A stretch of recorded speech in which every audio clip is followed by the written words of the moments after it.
Hello there, wargame enthusiast, and welcome back to Combat Mission Red Thunder, where we are again embarking upon a new adventure. And this time around is going to be slightly different than usual, because what we've been playing this far with my opponent was usually small or medium battles, and this time around is going to be a slightly larger battle and on a really um, quite large map that you can see here. And I can't even find a camera angle to fit it all in. But it's quite an impressive map. It spans, I think, several kilometers, and there's quite a lot of features on here to pay attention to. So if I can just figure out the camera. There are little clumps of houses, there are ridges, there are crests, there are basically hills of various proportions and sizes. There's a cool ravine, and there's a whole bunch of fields as well as forests as well as roads, and basically it gives us a little bit more tactical flexibility. We won't just have to stand around in one place and try to find a weak spot in the enemy line, knowing very well that basically his line stretches from left to right and we only have to figure out what's where. This time around it's going to be slightly different. While we are both getting more troops, I don't think we can cover an increased a map with such an increased size very easily, so we're going to have to maneuver a lot more in this battle, and I'm quite looking forward to it. Anyways, I have a very basic plan of action in this map, and to be honest, I've been trying to figure this out for quite a long time, and I know my opponent has spent a lot of time looking at the map as well. And what I figured out is this is a very good spotting point. If we put something here, it can see anywhere on this bloody map. So it's certainly something to look at, to take, because then, well, we basically can fire anywhere on this large field over here, as long as we can, well, reliably penetrate it and whatever, that thing is going to be no problem. So we can very easily cut off a very large amount of area to the enemy. So that's one thing. Unfortunately, though, this spot is rather obvious. There is really only one such big hill, and it is very obviously a good spot to observe everything, and I imagine that's going to provoke the enemy to put down some artillery fire on here, or at least smoke or something, to prevent me from using it. So I'm going to have to be very careful about what I put in here. Now over here, there's this cool ravine, like I mentioned before, and there's a forest and a bunch of just interesting terrain that prevents my camera from moving, but also prevents you from seeing on the other side. Oh, hello, there's even a footbridge. So you can move our infantry across there. Now, that means that probably anything we put over here anywhere is not going to see anything beyond that bunch of trees over there. It's not necessarily the case, maybe for a longer distance and if I'm sufficiently up the hill, then maybe I'll be able to see something. I'm going to have to actually check inside the battle, but I think I'm going to have to work under the assumption that basically if I want to do anything in the middle, I'm going to have to move all the way through here and then all the way up here, and it's all the way uphill actually, and only then when you get to the middle of the map can you actually see something from there. So on the one hand, we should be safe if we approach from the middle. On the other hand, we won't be very useful when we approach from the middle. Now, since this is a long-range map, I kind of... Okay, because I didn't say. Again, I'm going to play the Germans. And this is a long-range map, so I should have an advantage on long ranges. So if I can get the enemy to fight me sort of on my terms from a huge distance, I should be fine. I should be better off. But I don't think he's going to let me. And if I want to fight on long ranges, then I pretty much can't use the middle, because there's just no way to get any angle on anything. There's this area over here. This is my left flank and the enemy's right flank. And the enemy will certainly try and move up there. At least that's what I think. And I think we're going to try and organize an engagement, either here, from the top of this hill, or maybe get into the forest over here and try our luck in this village. Now, this is relatively short distances, but nevertheless, I should be able to encourage, let's say, a long-range duel if I try. Now, we are quite farther away from there than the enemy, so it might not be possible to get in there as quickly as he is, and he is very likely to put something on top of this hill to spy on us, at the very least, and probably shell us um, as we try to encroach at his position over there, but might be the actual avenue of attack that we're going to use. Now, you notice I didn't say anything about objectives, because basically the map has just this huge area of objectives that need to be taken. Basically, I think there's 3 objectives in a sort of H pattern, and I'm not going to actually be interested in them. I think I'm going to be interested in taking care of the enemy forces first and foremost, and only then will I care about taking ground. This may or may not be a stupid idea, but that's basically what I've got so far. Because we're going to be numerically inferior, so taking ground might not be the best idea. Sort of hit and run tactics might be the better idea, and just trying to eliminate enemy units if we can get them in detail. Whether the enemy will allow us to do that or not is, well, I'm gonna say it's not very likely. What I expect is an attack on the left side with massed forces, just coming through here and trying to get me on short distance. So I'm going to try and place my forces around here somewhere and somehow to prevent that from happening. And if that doesn't happen, I'm going to use this side to advance. On the wing where I seem to have a superior position and where the enemy actually doesn't have a very good approach because of all this nasty terrain here in this open ground, I'm just going to try and secure that position and prepare grounds for reinforcing it in case I do end up needing to fight over here. However, I really don't... Oh, there, camera, stop.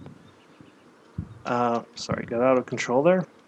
So yeah, I don't think we are going to actually be fighting here. So a token force here just to make sure that we have this place covered. Definitely scouts to make sure that nothing's going to arrive this way, and yeah, concentrate on the left flank where we are going to have a much tougher battle to fight. So as well as these 2 basic directions, I'm also going to have to prepare for scouting, and to that end I want to send someone over here into this field of wheat or barley or whatever it is, this CG cereal of some sort, and we're going to try get a scout here, some sort of small team, just looking out what's going on there. We are probably going to try and put someone here, although I'm not sure how good this house is for scouting because it seems to be pretty much uphill all the way as well. So maybe we can actually put someone in this field, or not. That's secondary though, because if we can see anyone from this house over here, or these houses over here, then we can probably see them from over there on the hill as well. There's certainly no point putting anyone here, because this is a pretty rotten location, everything's uphill from here. And what else? Possibly one of these houses might be a good vantage point for scouting. Maybe this one, although this doesn't appear to be very good. Maybe, in fact... Well, let's see now. Maybe, in fact, this largish house over here. If we can get someone here, and if they doesn't have windows in the proper size though, so might not be a good idea. to move anyone in here. Yep, no windows on this side. So if this doesn't work, then we don't really have anybody to place anywhere. We can try someone here, but it probably won't work either. It's not a very good position and doesn't have windows on the right side. We're going to try also and put some scouts somewhere here. Like if we could put someone in here, that would be great. If we can put someone in here, that would be great. And if we can get someone all the way out here, which is very unlikely, but if we can do it, then that's going to be a great boon um, just for our efforts over here and trying to figure out what the enemy is going to do. Yeah, but definitely someone would be useful over here. We might need someone in these houses over here in case enemy infantry advances on them and tries to take them. It'll be good to have someone to protect them. And that's pretty much it. And a huge armored force over here and a small armored force over there. That's basically what I'm thinking about, the sort of disposition I'm going for, and we'll see how that pans out. So the actual forces I'm taking are over here. Again, I'm playing the Germans. I'm a little unused to that still, and I'm probably going to take a lot of stupid choices, make a lot of stupid decisions when picking out my troops, as well as commanding them, so that's fine. So one thing you can see is I'm basing my force on the Sturmartillerie Brigade, which is Sturmgeschütze, the Stugs, the famous assault guns that the Germans used. But I'm also taking another thing, which is a Ju-87G. Now I'm taking the Ju-87G, the Stuka. It's the Stuka with the cannon pods, the sort of later Stuka that was designed for fighting armor, which depends on who you ask, worked very well or not very well at all. But yeah, I'm taking that and I'm spending a whole lot of rarity points on it. 2,312 points. How did I read that? 2,312 points. There we go. Now the Stuka is going to be, it's also an elite fanatic. It's got all of its stats pumped up to the max, although I don't think any of them matter except the experience, so it's an elite Stuka. This is basically a Stuka ace, and he's going to fly around and try take out enemy armor, but what he's really going to do, in my case, is pinpoint where the enemy armor is, and that's why I took him. So I'm going to fly around and try just lighting up people and telling me what the enemy is doing more or less, or at least where I can expect enemy armor to be. If he takes something out, great. I don't think the enemy is expecting me to have aircraft, so that would be great. Now, the Sturmartillerie Brigade consists of a headquarters, which is a Stug, of course. All of my Stugs are, I think, 3G medium Stugs, which I don't know what exactly they have, but they might not have smoke screens or something like that. Or they might, I'm really not sure. However, all of them suffer from one fatal flaw in that they all have a hull-mounted machine gun for fighting infantry, and in this game, the machine gunner is extremely suicidal. So if we get anywhere near infantry with our Stugs, the machine gunner is going to die, and then someone else is going to take his place, and then also going to die, etc., etc., until we're only left with like a driver and the gunner, and we can't use their Stug. So we're going to have to keep them away from infantry. All right, and we've got one platoon of these, one full platoon, which is 3 Stugs, and also the battery commander and the brigade commander, so that's 5 Stugs altogether. We're going to support them with infantry and a whole bunch of other stuff, but infantry first. So I've got a headquarters team with a Kubelwagen, which was the little car thingy that might be useful for scouting ahead quickly at the beginning, although it's not an off-road vehicle, so I don't think it's going to do very well in this particular terrain. Anyways, we've got that anyway. If we use the roads, we can certainly use the Kubelwagen to good effect, though. Now we've got Begleitgrenadier, which are infantry who are prepared to ride on Stugs, basically. And we've got 2 platoons of these, and they've got their own truck, although I'm not sure whether the truck is supposed to be transport or it's supposed to be supply, but I kept it since it's cheap. And I don't know whether I'm actually going to use them on Stugs, and I certainly know that in this map a truck might come in handy. Especially that I think, now that I think about it, the trucks that are used for ammunition carrying also can carry infantry as well on them. I think I checked that in one of the maps as well. So yeah, we're going to have transport for guys in case we need it. And we might need it because, well, it's just such a huge map. All right, so that's that. We're going to support that with 2 infantry guns. The SIG 33 150mm gun. It is going to be our infantry. I think it has some smoke ammunition that we can use. It's got some HE, and I think it's got like 1 or 2 rounds of heat ammunition, so when push comes to shove, they can fire at tanks as well. They are foot mobile, although they're very slow, but we've got some half-tracks for them. And we're going to use these half-tracks both for transporting these guns as well as probably taking some of our scouts into their initial positions. So we might not have 2 half-tracks very at the beginning of the game. One of them might die. Another thing we're going to use for support here is the Zugkraften 8T 37mm anti-aircraft vehicle, which I think is based on the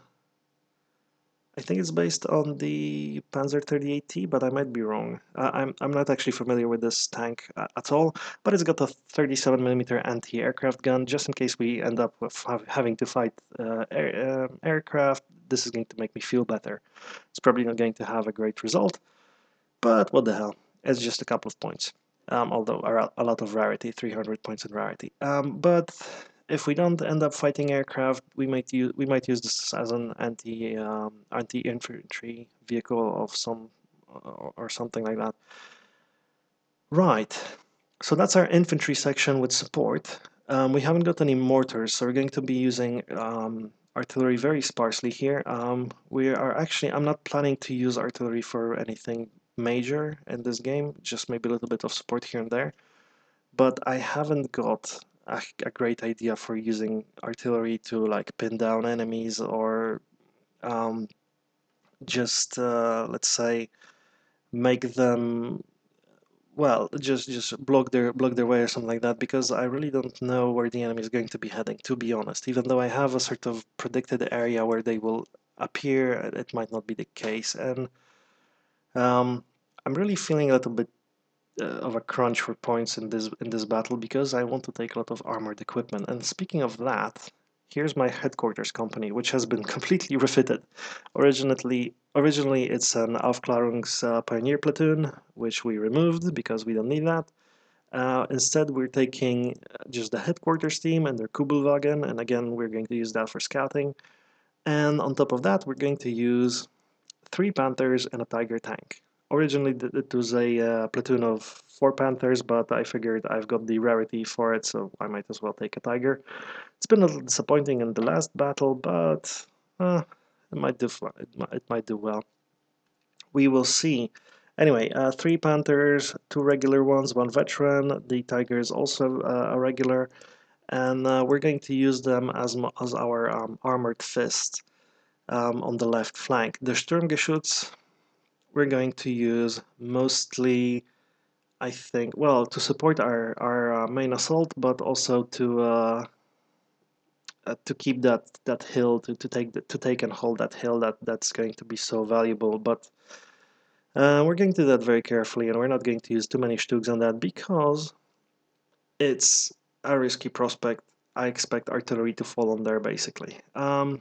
Right. So having this much armor in the game, I am kind of hoping I am going to be able to save a couple of units in reserve for the first part of the game, so then I can use them where I need them. It's kind of the idea that I'm going to move very slowly this turn. I'm not going to try to take objectives. I'm going to try and just whittle out the enemy until I've got superiority, and then I might strike. But I'm definitely not going to try and hold ground with my forces as they are. Nevertheless, I think, or maybe because of that, I think this is going to be a more dynamic battle than I'm used to, and hopefully it's going to have a lot of just movement, just moving around, taking position, firing, withdrawing, stuff like that. I'm looking forward to it, and hopefully you guys are going to enjoy it as well as me. So see you then when I get to deployment and possibly turn 1.